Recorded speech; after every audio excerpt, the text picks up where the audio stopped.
Hello everyone, welcome back to my channel which is learners location. कैसे हैं आप सब लोग? I hope you all are fine.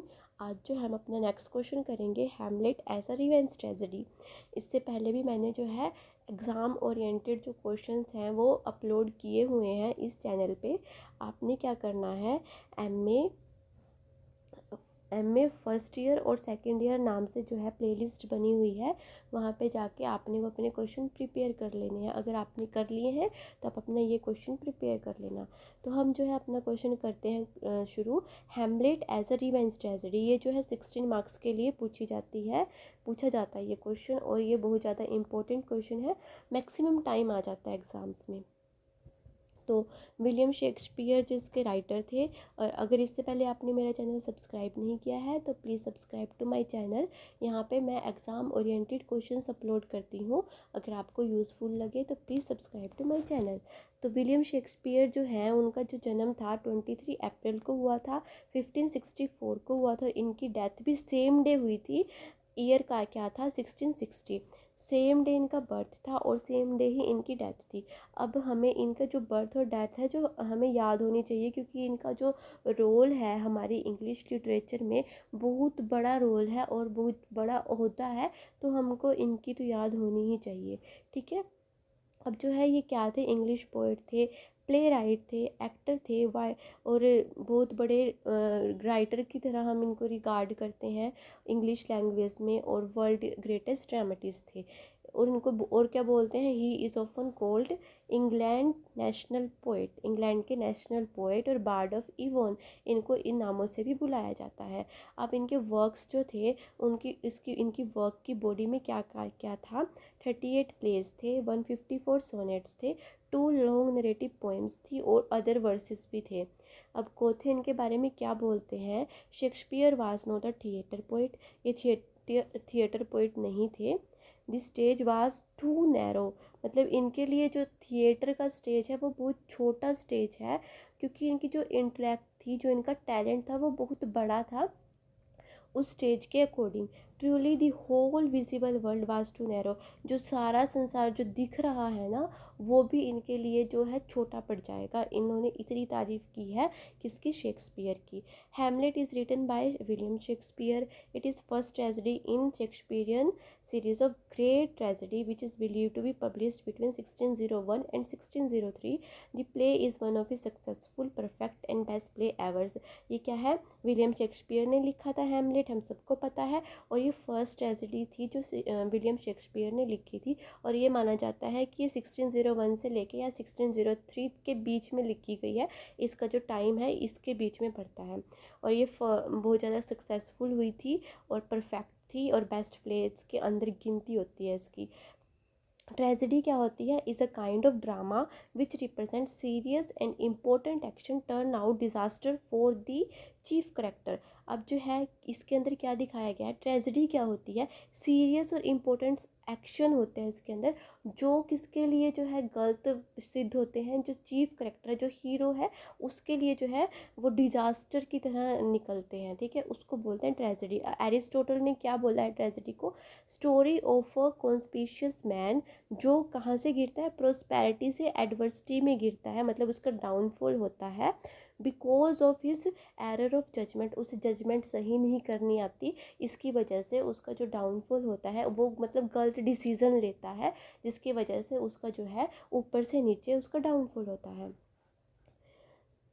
अब जो है रिवेंज ट्रेजेडी क्या होती है, रिवेंज से आपको क्या समझ आया, रिवेंज का मतलब होता है बदला लेना, ठीक है। तो किससे रिवेंज का मतलब ये है बदला लेना, तो इसमें कहानी हमारे हैमलेट में क्या कहानी चल रही है, बदला लेने की कहानी चल रही है। हैमलेट के पिता को उसके अंकल ने मारा, तो उसके पापा की जो स्पिरिट थी, जो आत्मा थी, उसने आके बताया कि तेरे अंकल ने मेरे को मारा है, तो उसको तू मार। तो इसमें अब जो स्पिरिट है, आत्मा है हैमलेट के फादर की, वो उसे बदला लेने के लिए उत्साहित करती है। तो उसी तरह ही ये रिवेंज ट्रेजेडी है।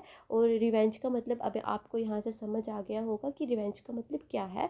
तो रिवेंज जो है in which the principal theme is revenge and revenge fatal consequences. Revenge है और रिवेंज से जो कॉन्सिक्वेंसेज, जो उसका रिजल्ट निकला वो है। Revenge implies the wrong individual taking the law into his own hands in order to satisfy inner passion. जो क्या है, एक गलत आदमी जो अपने हाथ में सारा कुछ ले लेता है, सारे एक्शंस ले लेता है और अपनी इनर पैशन को सेटिस्फाई करने के लिए वो गलत गलत काम करता है। Revenge is the desire to retaliate for an injury is powerful, natural and dangerous human accidents. Revenge tragedy is specially associated Revenge is a special associated with the name of Seneca, the ancient Roman dramatist who in turn was adapted to Greek mythology for his material, but he varied in his treatment of themes and produced tragic effect by horrifying incident, bloody actions and ranting speeches. अब जो है ये जो सिनिका है, ये Roman ancient dramatist थे, उन्होंने लिखी थी और उन्होंने अपना मटेरियल कहाँ से लिया था, ग्रीक माइथोलॉजिस्ट से उठाया था। बट उन्होंने जो है अपने जो थीम का ट्रीटमेंट उन्होंने किस तरह किया, उसमें उन्होंने चेंज कर दिया, थोड़ा हॉरिफाइंग डाल दिया, ये ब्लड वाले सीन डाल दिए, ठीक है, हॉरिफाइंग इंसिडेंट डाल दिए, स्पीचेस डाल दी इसके अंदर। तो एम.एच. अब्राहम क्या बोलते हैं, this type of play derive from Seneca's favourite material of murder, revenge and ghost. Shakespeare adopted the dramatic tradition of the revenge tragedy in writing Hamlet। इन्होंने भी जो है रिवेंज ट्रेडिशन को, जो ड्रामेटिक ट्रेडिशन था रिवेंज ट्रेजेडी का, वो adopt किया हैमलेट के अंदर। जो है Hamlet is a play that closely follows the dramatic conventions of the revenge in Elizabethan theatre. Hamlet is the tragedy of intellectual, of the importance end of the over cultivated imagination. अब revenge theme है, very popular थी Elizabethan Ira के अंदर। It offered much scope for the display of patience, renting speeches और bloody reactions. इसके अंदर क्या था, पॉपुलर हो गई थी एलिजाबेथन ईरा के टाइम ये जो है रिवेंज थीम। इसके अंदर क्या दिखाया जाता था, पैशंस दिखाए जाते थे, रेंटिंग स्पीचेस दिखाई जाती थी, ब्लडी एक्शंस, हॉरिफाइंग सीन से सब कुछ दिखाया जाता था। अब शेक्सपियर ने भी इस थीम को अडोप्ट किया, पर जो उनकी जो आर्टिस्ट्री थी, जो जिस तरह इन्होंने इस थीम को लिखा, तो उसकी वजह से है जो इस प्ले को बहुत ज़्यादा जो है बहुत ज़्यादा ऊपर गया ये प्ले दूसरे प्लेस के कंपैरिजन में। जैसे इन्होंने बोला, Shakespeare adopted this theme in Hamlet but his artistry lifted this play much higher than any play treating this theme. जो दूसरे प्लेस थे जिन्होंने इस थीम का यूज़ किया, उनके कंपैरिजन में जो हैमलेट था, जो शेक्सपियर ने यूज़ की थी ये थीम अपने हैमलेट में, तो ये जो हाई चली गई, जो इसकी पॉपुलैरिटी थी ज़्यादा हो गई as comparison to other plays. During the Elizabethan era, the Greek and Latin classics were of much interest, and the dramatists found the theme of revenge quite imitable। Super natural elements थे, important feature था revenge tragedy का। हमने उसमें भी पढ़ा था ना, अगर आपने वो क्वेश्चन देखा हो, कौन सा क्वेश्चन था वो, Duchess of Malfi as a revenge tragedy.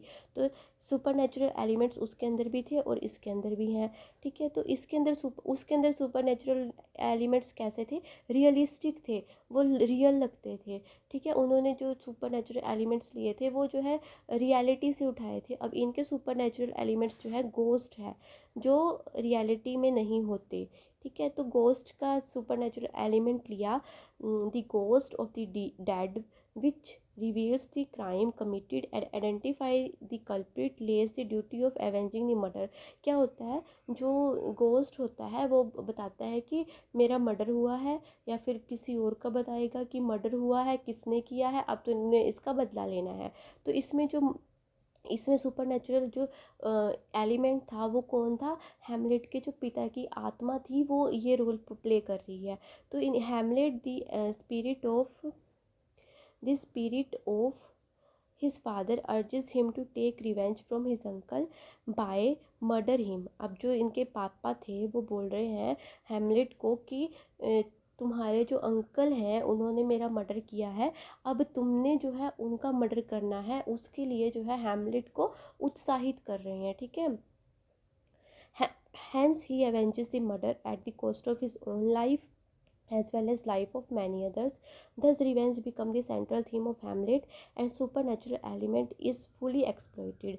अब जो है उन्होंने हैमलेट ने ये बदला लिया, बदला ले लिया भी, अपनी लाइफ की परवाह भी नहीं की और जो उसके आसपास के लोग थे उनकी भी परवाह नहीं की और उन्होंने ये बदला ले लिया। Hamlet says my father spirit in arms, all is not well, I doubt some foul play would the might were come.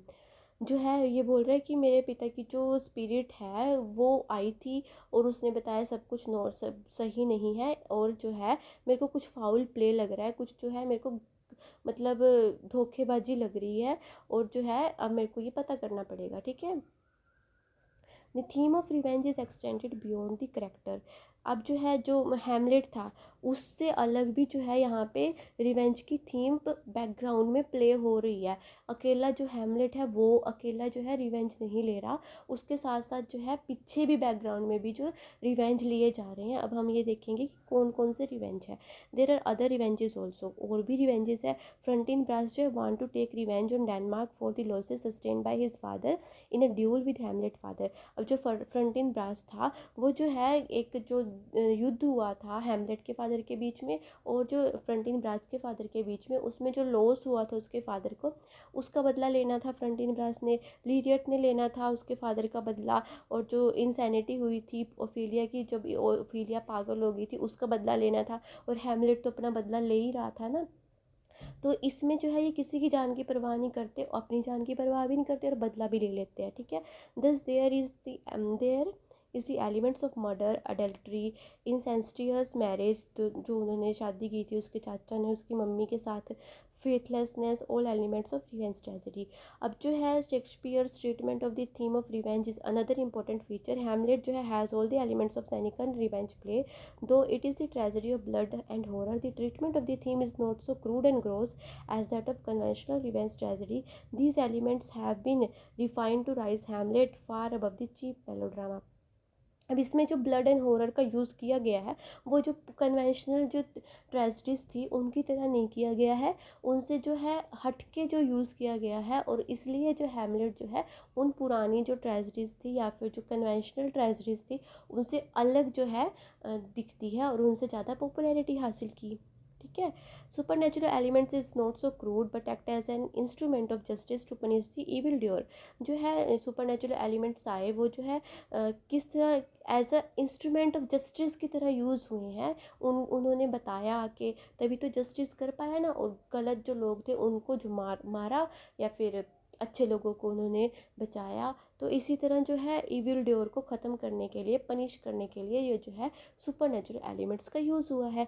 So Shakespeare's treatment of the theme of duty, a son's duty of avenging his father, that is more complex in others. जो Shakespeare ने treatment दिया इस theme को, इस theme में revenge के theme में उन्होंने क्या डाल दिया, ड्यूटी डाल दी कि जो है तूने इस चीज़ का बदला लेना है, ये तेरी ड्यूटी है क्योंकि तेरे पिताजी का मर्डर जो है तेरे चाचा ने किया है और अपने पिता का मर्डर का बदला लेने के लिए तेरे को ये अपने पिता की ड्यूटी पूरी करनी पड़ेगी। तो इस तरह जो है एक सन ने अपने पापा का बदला लिया, अपनी पापा की डेथ का बदला लिया। प्ले समथिंग लाइक, जब हैमलेट जब ऊपर जो प्लेयर्स थे नाटक कर रहे थे स्टेज पे, तो उसने क्या बोला था उनको कि कुछ ऐसा प्ले करो कि जो मेरे चाचा का, मेरे like murder of my father before my uncle, मेरे चाचा के सामने कुछ ऐसा प्ले करो जैसा मेरे पिता का मर्डर के टाइम हुआ था, जैसा मेरे पिता का मर्डर हुआ था उस वैसा वैसा कुछ प्ले करो। और उन्होंने किया, तो हैमलेट ने ऑब्जर्व किया और फिर उसके तभी तो मर्डर किया था ना उसका चाचा का। I will observe his looks, और तुम ऐसा प्ले करोगे मैं अपने चाचा के लुक्स जो है ऑब्जर्व करूँगा। Shakespeare present Hamlet as a revenger who is both ruthless and reluctant. As a revenger, he must act on the behalf of the outraged virtue to restore a violent order, set right what is out of joint. As the ruthless, he exemplifies in his own personal evil, which is inseparable from the good in human nature. जो queen गर्ट्यूड थी वो अपने Hamlet के बारे में क्या बोलते हैं, उसका बेटा था ना, my too much change son, मेरा बेटा जो है बहुत चेंज हो गया। Go some of you bring this gentleman where Hamlet is, Hamlet को लेके आओ। चांस जो है इसमें जो बहुत ज़्यादा चांस का रोल बहुत ज़्यादा प्ले हुआ है। कैसे, मोस्ट ऑफ द एलिमेंट्स जो है, मोस्ट ऑफ द एलिमेंट्स को काट देना, इवेंट्स कर लेना, ओके। ये एलिमेंट्स काट देना। जो बहुत सारे इवेंट्स हैं वो जैसे मूव हुए हैं चांस, जब चांस के अकॉर्डिंग मूव हुए हैं, ठीक है, हैपन बाय चांस हुए हैं।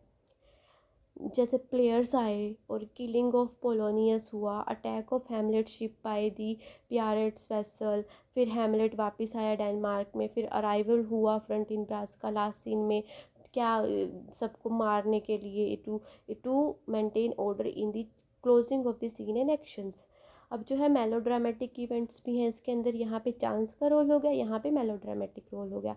मेलोड्रामेटिक रोल के अंदर क्या है, एग्जाम्पल क्या है, eavesdropping scene, Hamlet assume madness, Hamlet जो है जानबूझ के पागल होने का नाटक कर रहा था, ओफिलिया जो पागल हो गई थी और ड्राइंग हो गई थी, और पोलोनियस को मार दिया था हैमलेट ने, क्लोडियस के अगेंस्ट जो है, क्लोडियस जो हैमलेट के अगेंस्ट भी प्लॉट बिछा रहा था।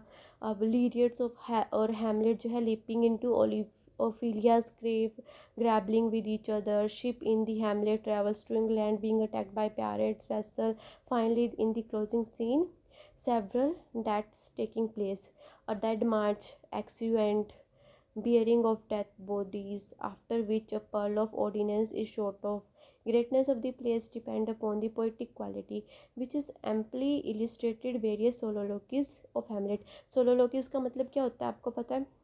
सोलोलॉकीज कौन सी, जब जो है इंसान जो है खुद में बात कर रहा होता है और जो है उसको लगता है कोई नहीं सुन रहा उसे, तो वो सोलोलॉकीज होते हैं। और हैमलेट में इसमें बहुत सारी सोलोलॉकीज दी हैं, ठीक है, उसके ऊपर भी क्वेश्चन बनेगा।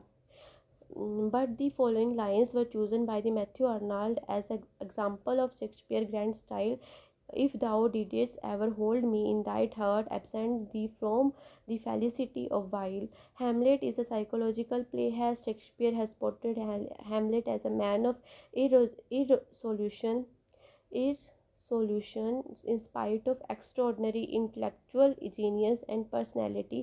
Only in his soliloquies we come to know about the real nature.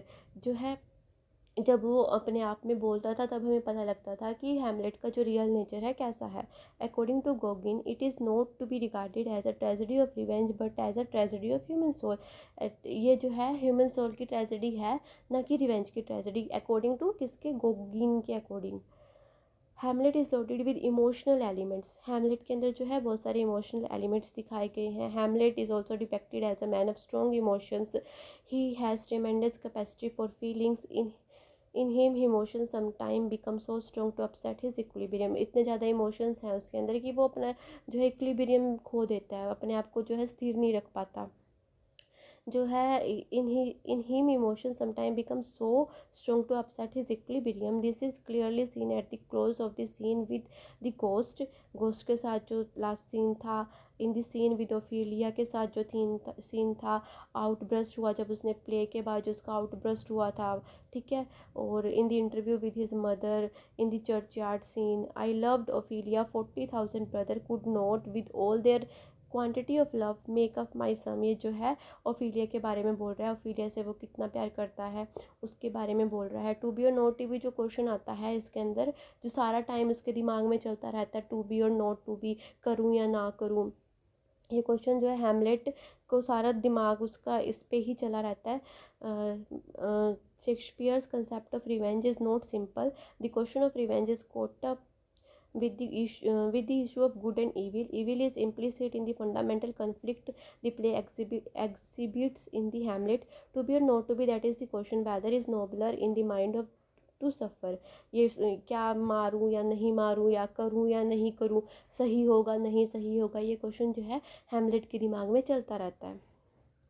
To call Hamlet a revenge tragedy would be to do work a great injustice. It would ignore the play's artistic superiority over other players of this genre.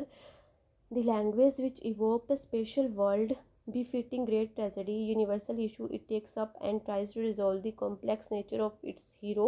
All the qualities lift Hamlet much above much above what is conventionally termed revenge tragedy. ये जो सारी qualities थी इसकी वजह से जो है इसको हैमलेट को सबसे ऊपर का दर्जा मिला है, और कन्वेंशनल प्लेस से जो ट्रेजेडीज़ थी उस टाइम पे, किसके अकॉर्डिंग, जी.बी. हैरिसन के अकॉर्डिंग जो है Shakespeare's Hamlet is seems almost profane to say it belongs to the common and popular type of drama as a revenge play। ये किसने बोला है? GB हैरिसन ने बोला है। अब ये आपका क्वेश्चन यहाँ पे कंप्लीट। आई होप आपने जो क्वेश्चन साथ साथ लिख लिया होगा। अगर नहीं लिखा मैं एक बार दिखा देती हूँ।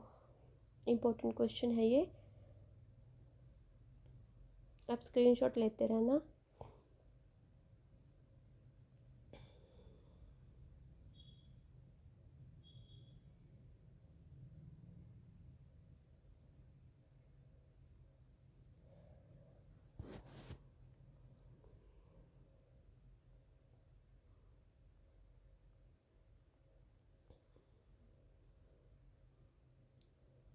अगला क्वेश्चन हम करेंगे जॉन डन का, ताकि आपका जो है ये एग्ज़ाम्स के लिए जो है सारी यूनिट्स हो जाएं। उसके बाद हम बैकएंड का क्वेश्चन करेंगे।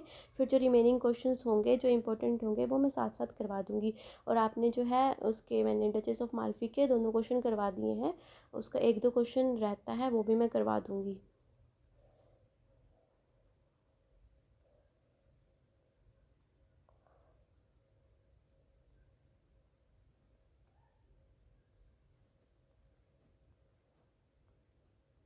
आई होप आपने कर लिया होगा। तो थैंक यू फॉर वॉचिंग।